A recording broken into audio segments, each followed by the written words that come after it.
I wore the Emperor's uniform when they sent us to destroy the humans, and I want you to know that before anything else, because the easy version of this story is told by the winners, and I was not one of the winners.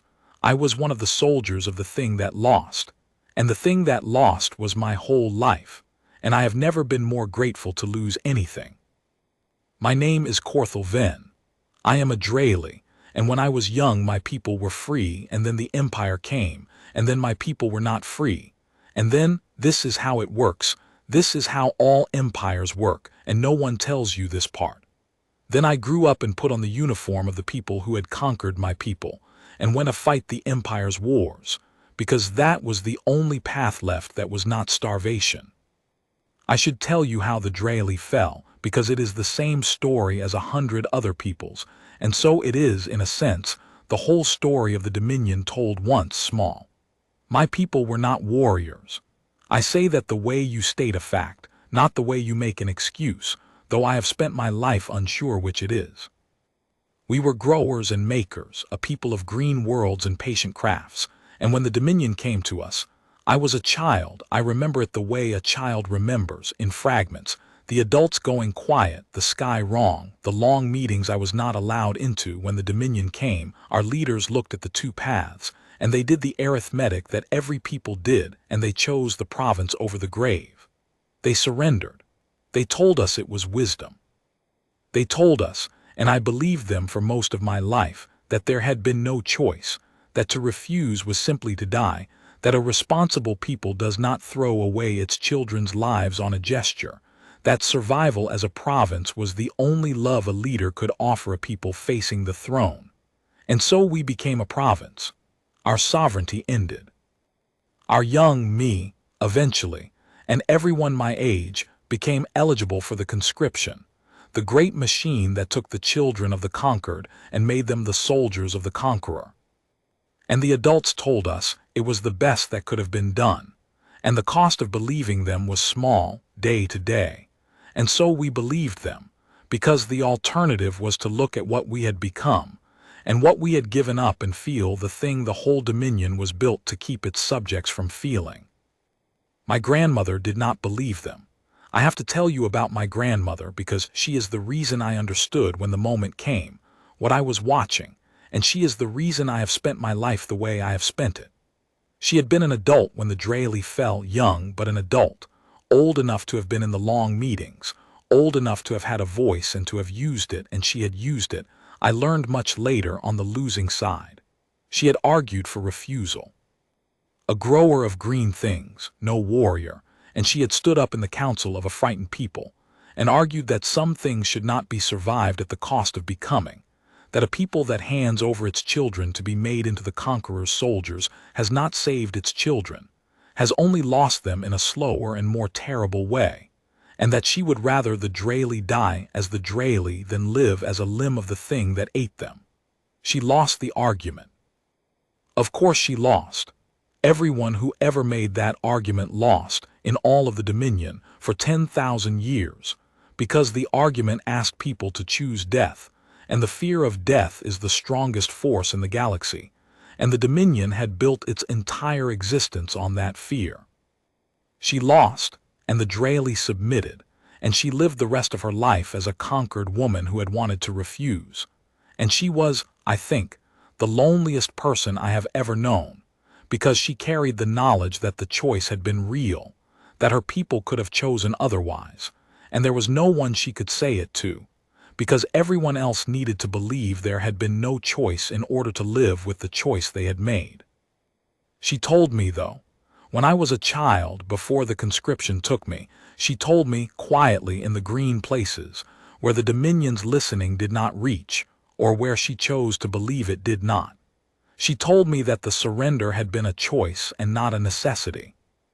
She told me that no had been available and her people had been too afraid to say it. She did not say it bitterly. She said it the way you confess a thing you cannot forgive yourself for, even though it was not yours alone to decide. And she died. I was already in the uniform by then, already a soldier of the throne, and I got leave to be with her at the end, and I sat with her in the green place, and the last thing she said to me, the last coherent thing, was not goodbye. It was, Korthal.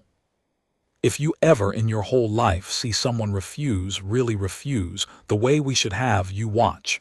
You watch every second of it, and you remember that we could have and didn't. Promise me you'll watch. And I promised her to comfort a dying woman, not understanding, certain I would never in my life see anyone refuse the throne, because no one ever did, because refusal was death and everyone knew it. I put on the uniform of the people who had conquered my people and went to fight the Empire's wars, because that was the only path left that was not starvation.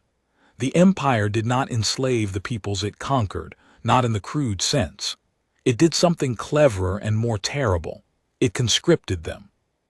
It took the young of every conquered world and made them soldiers, and sent them to conquer the next world, so that every new conquest was carried out by the children of the last one, so that the Empire's armies were made entirely of the descendants of its victims, fighting to make new victims, who would in turn become new soldiers. That was the genius of it. The Empire did not need its own people to fight. It had us. It had 100 conquered peoples wearing its uniform, each of us telling ourselves the same thing I told myself, which was, I had no choice. It was this or nothing. At least my family eats. I want to tell you about that lie, because it is the most important thing in this whole story, more important than the fleet or the emperor or the war. I had no choice. At least my family eats. Every conscript said it. I said it for years in the uniform doing the throne's work, and it was even partly true. The conscription was backed by real force. The alternative for a conscript's family was real deprivation. The choice was a brutal one. But it was not no choice. That is the thing my grandmother taught me, and the thing the humans would later prove. There is always a choice. What the Dominion did, its true and central genius, was to make the cost of the right choice so high that everyone agreed privately to call it no choice at all, because no choice is bearable, and I chose this is not. The whole Dominion ran on 100 conquered peoples, each maintaining the private fiction that they had no choice, because the moment any of them admitted that the choice was real, terrible, costly, but real, they would have to look at what they had chosen, and no one could bear to look. The lie was not imposed from above. That is what I understood too late. The lie was something we did to ourselves gratefully, because it let us live, and the humans were about to make it impossible to keep telling. Let me tell you about the Empire, because you have to understand how total it was to understand why what the humans did was impossible. The Dominion of the Resplendent Throne, that was its name, and it ruled, by the time I wore its uniform, more than 90,000 worlds. It was old beyond reckoning, vast beyond comprehension, and it had a single organizing principle from which everything else flowed, and the principle was this: you do not refuse the throne. Every world the Dominion encountered received the same offer, which was not an offer.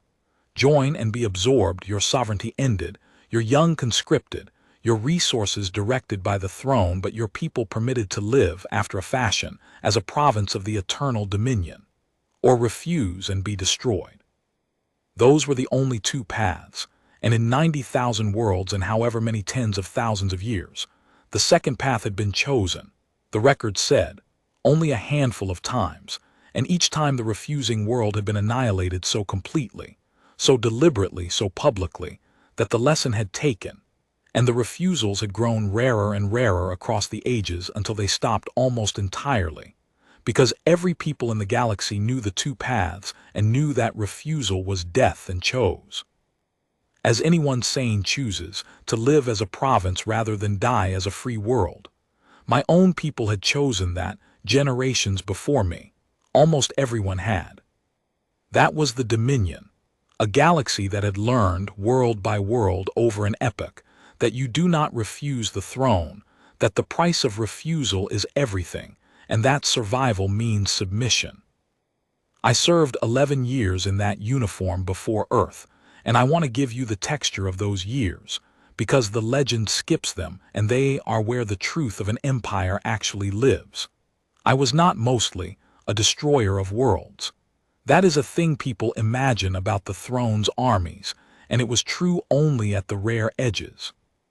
Mostly the conscript armies of the Dominion did garrison work, administration, the slow grinding maintenance of submission across 90,000 worlds, standing in the squares of conquered provinces in the uniform of the conqueror, being the visible reminder to peoples exactly like my own that the throne was watching and that resistance was futile. I spent years being, to other conquered peoples, the thing the Dominion soldiers had been to the Draeli when I was a child, the proof that submission was permanent, that even the conquered now served the throne, that there was no point in hoping. I stood in their squares and I saw their children look at me the way I must have looked at the soldiers in my own childhood square, with that particular hatred the conquered feel for the conquered who serve the conqueror, which is a worse hatred than they feel for the conqueror himself, because the conqueror is at least being what he is. And we, the conscripts, the uniform wearers, the descendants of the eaten now helping with the eating, we were the proof that a people could be made to betray itself. And there is nothing more hopeless to look at than that. I hated it. I want that on the record. I did not do the throne's work gladly. Almost no conscript did. We did it the way you do a thing you hate but cannot stop doing, with a kind of sealed-off numbness, a separation between the self that acted and the self that watched the acting and was sick. And every one of us in the sealed-off place told ourselves the same thing, the lie that was the true foundation of the Dominion, more load-bearing than any fleet. I had no choice. We said it to ourselves in the squares. We said it standing over peoples exactly like our own. I had no choice. At least my family eats. What good would it do for me to refuse? They would only conscript another and punish my family, and the square would have a soldier in it regardless, so let it be me. Let me at least keep my family fed. I had no choice. And it was almost true, and the almost was the whole trap, because the almost let us live with ourselves, and 100 conquered peoples living with themselves on the strength of almost no choice was exactly the structure the Dominion was. We were not held by chains. We were held by the most comfortable lie ever told, the lie that we were not choosing, and we maintained that lie ourselves daily, gratefully, because the truth underneath it, that we were choosing every day to hold the conqueror's gun, was not survivable. And then the Dominion reached Earth. I was not there for the first contact. No conscript was. That was diplomat's work, the formal approach, the offer that is not an offer delivered to a newly discovered world. But I have read the records since, all of them obsessively, the way you study the hinge your whole life turned on, and so I can tell you what happened. The Dominion approached Earth as it had approached 90,000 worlds. It delivered the two paths, join and be absorbed or refuse and be destroyed. And it expected, as it always expected, as the entire weight of its history taught it to expect, that the humans would do what everyone did, which was to understand the math, weigh survival against freedom and submit. Humans were not powerful. I want to be clear about that because the legend has made them into something they were not. Earth was a single world. It had a small system fleet, a modest defense, nothing that could stand against the Dominion's might for an hour.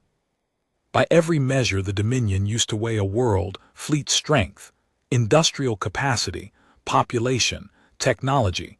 Earth was negligible, a minor world that should have submitted gratefully and become one more quiet province feeding its young into the throne's armies. Earth refused. I cannot make you understand what that word did, because you did not live in the Dominion, you did not grow up knowing the two paths the way I knew them, as the deepest fact of existence, more certain than gravity. Earth refused.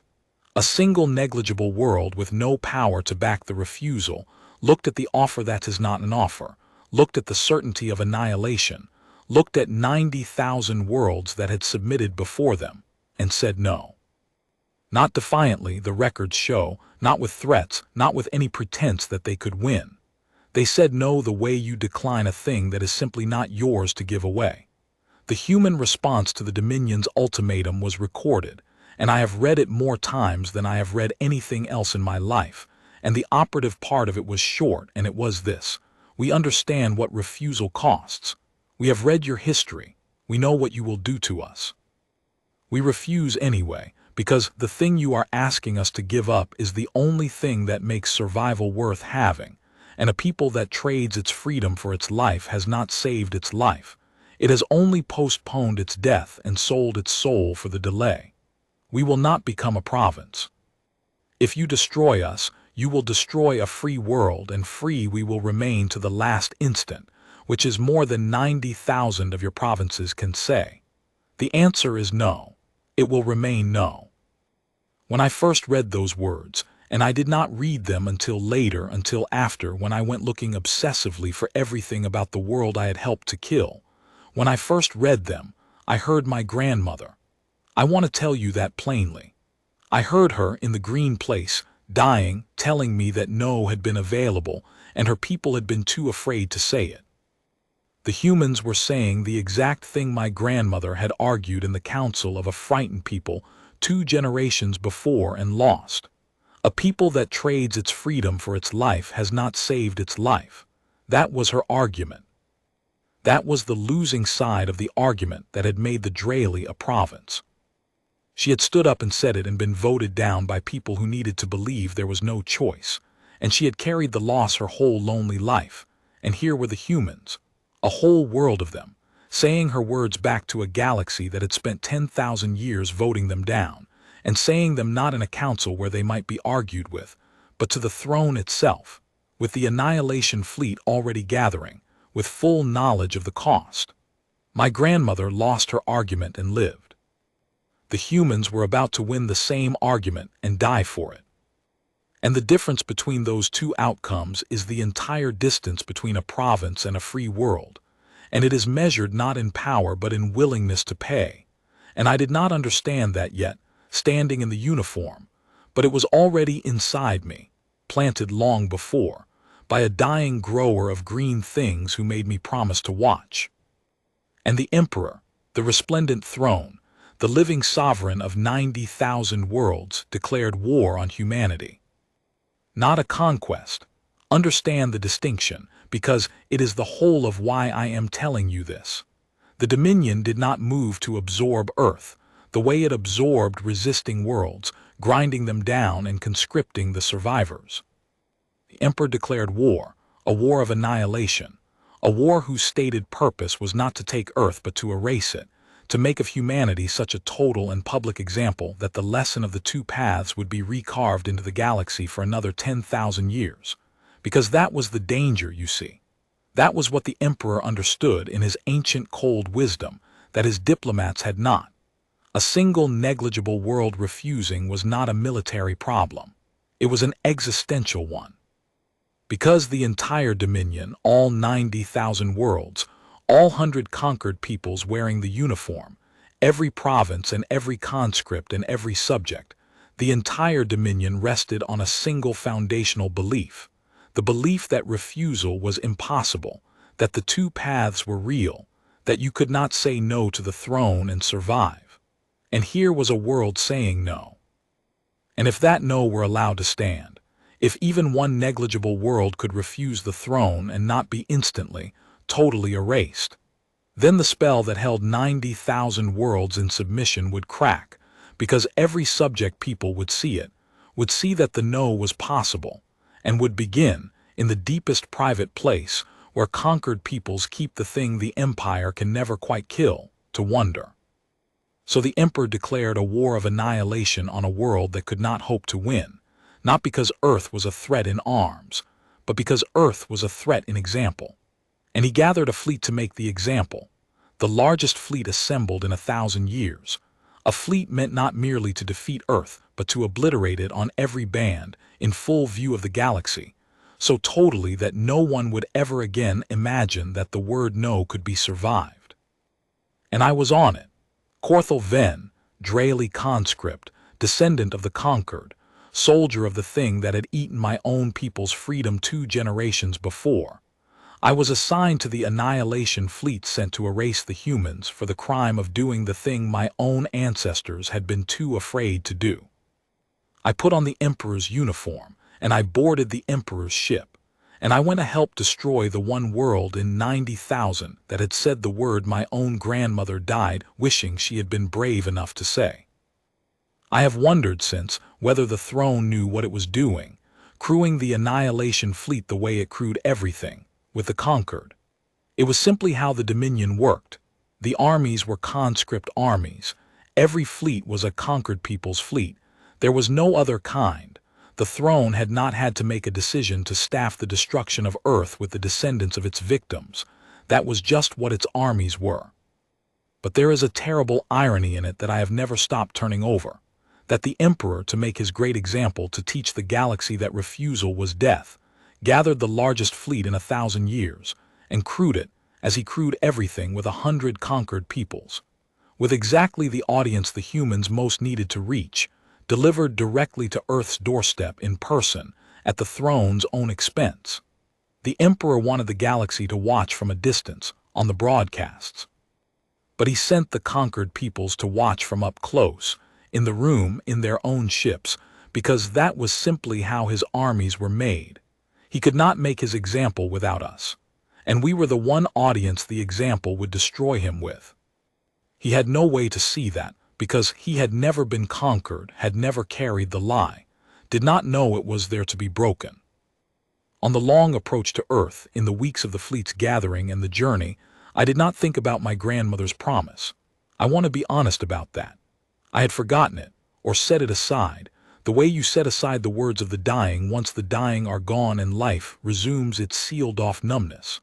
I was a soldier doing a thing he hated in the only way he knew how, which was to not think about it, to be the self that acted and not the self that watched.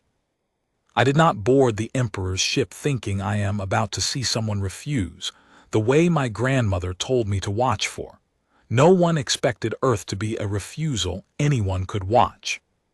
We expected what always happened, that the humans, faced with the reality of the fleet, would break at the last moment and submit, the way the record said refusing worlds sometimes did when the annihilation became real to them, and that we would absorb a chastened Earth and go home, and the example would be a small one. Or if they did not break, that the annihilation would be quick and clean and military, a world's defenses reduced and a world's surface scoured, the way these things went, terrible but fast, nothing to watch, nothing to remember. That is not what happened. The humans had understood the war better than the Emperor did, better than any of us did, and they had prepared not a defense. They had no defense. They knew it, but a demonstration. And they were about to make me keep a promise I had forgotten I made to a grandmother who had been dead for years, by showing me the thing she had died wishing she had been brave enough to be.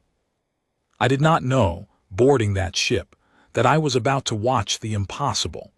I did not know that the Emperor had made the one mistake an empire built on a single belief can never afford, which is to stake everything on enforcing the belief in front of everyone at once.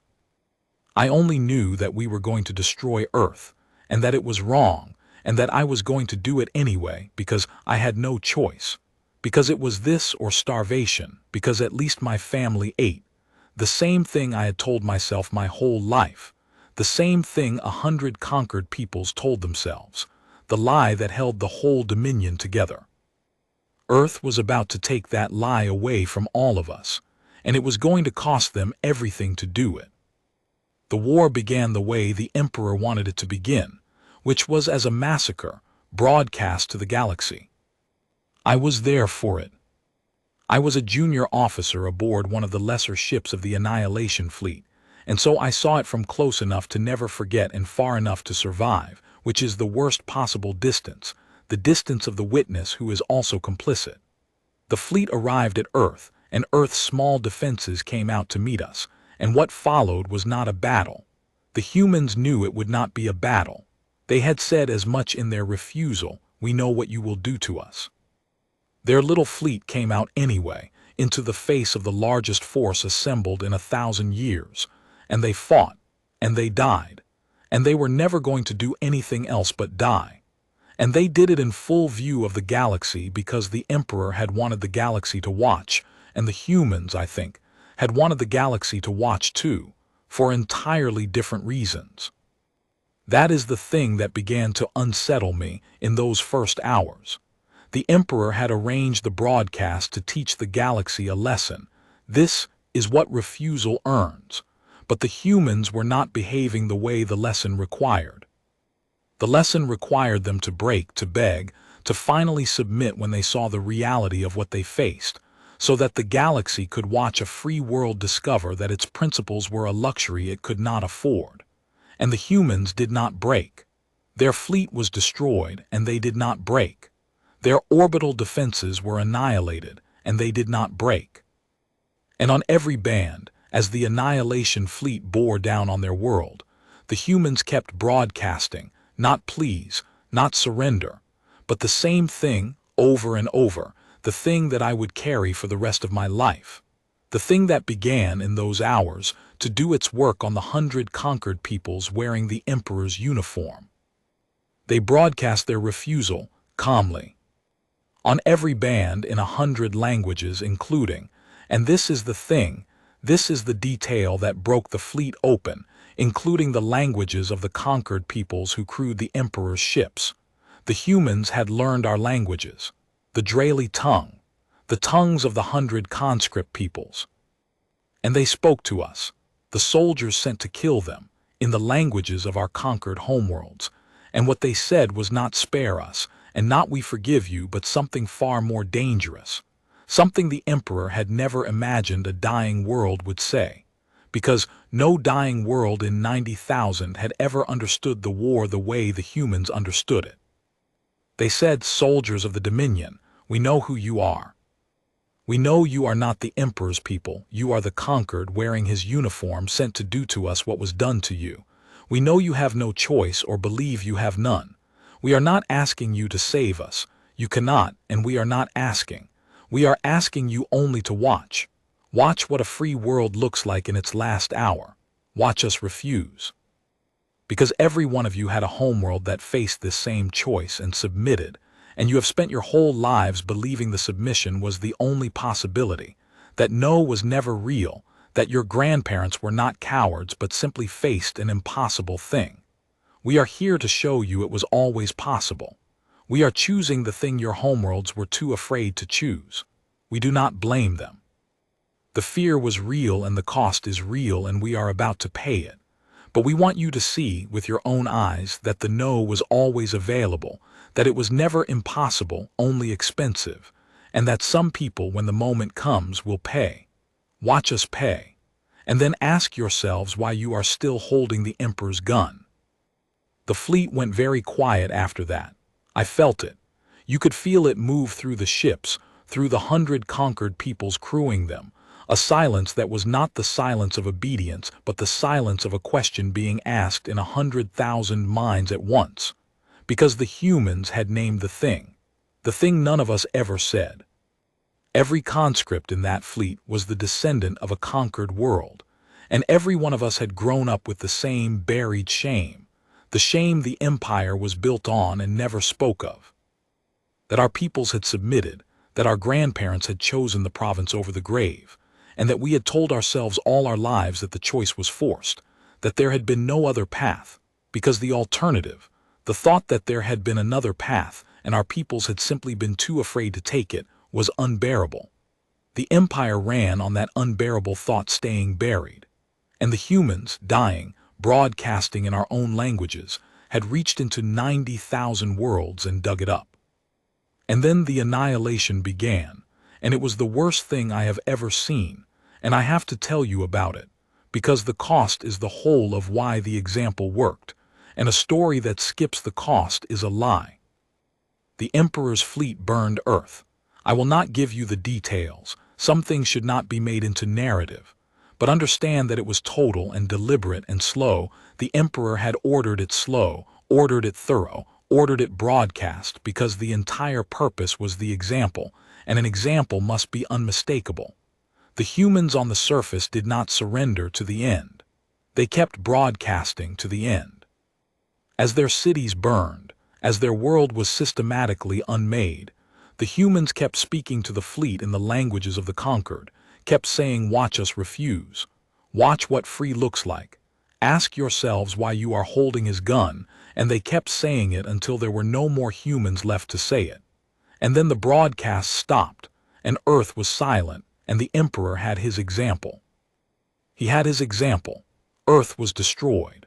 The refusing world was erased, publicly, totally, exactly as 90,000 worlds had been taught to expect for 10,000 years. By every measure the Emperor understood, he had won. He had answered the no with annihilation, had recarved the lesson of the two paths into the galaxy, had demonstrated beyond any argument that refusal earned death. And it was the greatest catastrophe in the history of the Dominion, and the Emperor did not understand why for almost a year, because the Emperor had made a single error, the error of the powerful, the error of believing that the lesson he had taught was the lesson everyone had learned.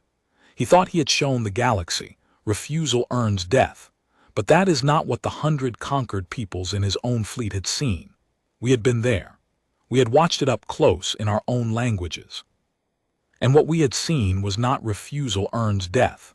What we had seen was a free world choosing death over submission, calmly, to the last instant, and using its last breath not to beg, but to ask us why we were still holding the gun. The Emperor showed the galaxy a world being destroyed.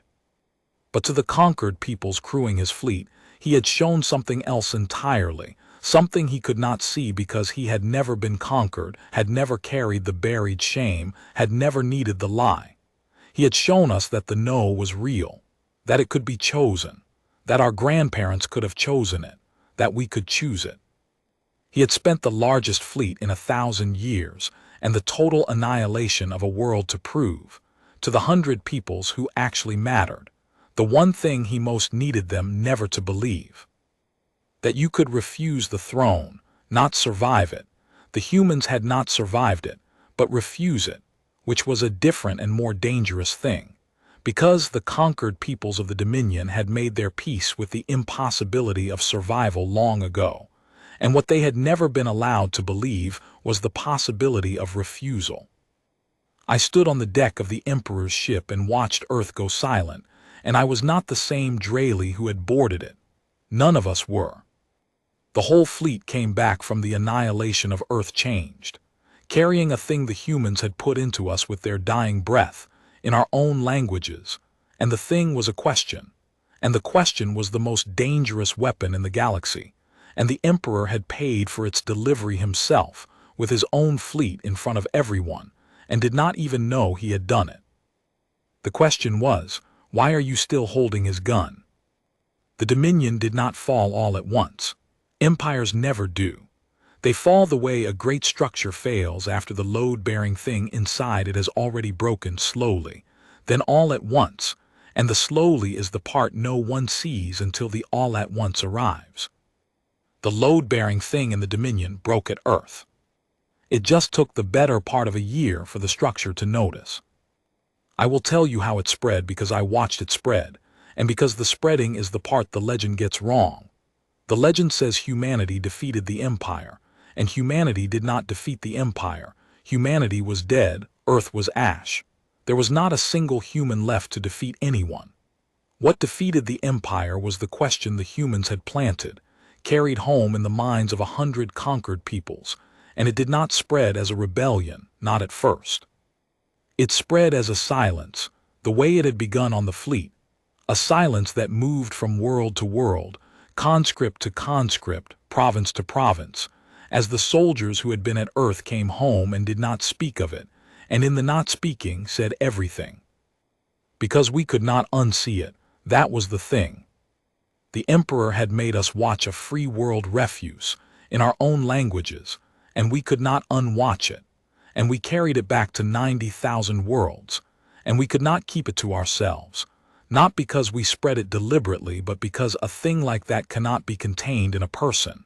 It leaks, in the way you go quiet when the throne is praised, in the way you cannot quite say the old words of submission with the old conviction, in the way a parent looks at a child being prepared for conscription and feels, for the first time, that the preparing is a wrong and not a necessity. The question moved through the Dominion not as a slogan, but as a change in the quality of the silence, And a tyranny can survive almost anything except a change in the quality of its subject's silence. Because a tyranny is built on a very specific silence, the silence of the resigned. And when that silence becomes instead the silence of the questioning, the tyranny is already over. It just does not know it yet. The refusals began about a year after Earth. Small at first. A single province declining a conscription levy, not rebelling, not taking up arms, simply declining the way Earth had declined, saying the word no and waiting to see what would happen. And the emperor did what the emperor always did, what the entire logic of the Dominion required. He moved to make an example. And here is where the cost of Earth was repaid, where the human's terrible sacrifice did its work. Because when the emperor moved to annihilate the first refusing province, the conscript soldiers ordered to carry out the annihilation were soldiers who had been at Earth, or who had heard from soldiers who had been at Earth, and they would not do it. They refused. Not all of them, not at once, but enough. Enough soldiers of the conquered peoples laid down the emperor's gun and said, in the languages the humans had spoken to them, "No, I will not do to them what we did to Earth. I will not be the one holding the gun anymore." And the example failed, because an example requires someone willing to make it. And the emperor discovered, too late, that he had spent the loyalty of his own armies at Earth without knowing it, had burned it up in the broadcast he had arranged to terrify the galaxy, had taught his own soldiers the one lesson that unmade him. It cascaded from there. I will not give you the whole history. It took years, and it was not clean, and many more died. That is the part the legend also skips, that the fall of the Dominion was not bloodless, that the dying empire lashed out, that the cost of the freedom Earth had shown was possible was paid again and again across 90,000 worlds by peoples finally brave enough to pay it. But it could not be stopped. Once the conquered peoples had seen that the no was real, that a world could choose it, that soldiers could refuse to punish it, that the emperor's power had always rested entirely on everyone believing refusal was impossible, and on no one ever testing it, the Dominion was finished. You cannot run an empire of 100 conquered peoples wearing your uniform once those 100 peoples have remembered that they outnumber you, that the guns are in their hands and not yours, that the only thing that ever made them obey was a belief, and that the belief had died at Earth in 100 languages. The Resplendent Throne fell. The Emperor, I will not tell you the end of the Emperor. It is recorded and it is not the point, and I find I have no appetite for that kind of ending even for him. The Dominion came apart into its 100 peoples, who became free worlds again, free for the first time in generations, in some cases for the first time in their entire recorded history. My own people, the Draeli, are free now. I live to see it. I, who wore the Emperor's uniform, who helped burn Earth, live to see my conquered people become free again. And I know exactly what it cost and exactly who paid it. And I have spent the rest of my life making sure my people never forget the price or the payers. Because here is the thing I most need you to understand, the thing I have come back to the Earth's ashes 100 times to sit with. Humanity did not win. Let no one tell you humanity won. Humanity was annihilated. Earth is a dead world. I have stood on it in the ash and the silence where the broadcasts used to come from, and there is nothing there. No one survived. The Emperor's example was complete. Humanity lost everything. They knew they would. They said so in their refusal before the first ship arrived. We know what you will do to us. They went into it with open eyes, a single negligible world against 90,000, and they were destroyed, exactly as they knew they would be, and they did not win. And they freed the galaxy. That is the thing that cannot be held in the easy words. They did not win, and they freed the galaxy, both completely at once. They could not save themselves. They never could. It was never possible. The math was the math, and they read it correctly. But they understood something the Emperor did not. Something no power in 90,000 worlds had understood in 10,000 years. That an empire of the conquered does not run on force. It runs on a belief. The belief that refusal is impossible, and that a belief can be broken by a single sufficiently total example. and that they, a small free world about to die anyway, were positioned to be that example if they had the courage to die as themselves rather than live as a province. They spent their own annihilation to break the belief that held 90,000 worlds in chains. They could not buy their own freedom. The price of that was beyond paying. So they bought everyone else's instead, with the only currency they had, which was the manner of their dying. They refused, in front of the whole conquered galaxy, in the languages of the conquered, and they made the refusing so total and so visible that it could not be unseen. And the unseeing was the thing that freed us.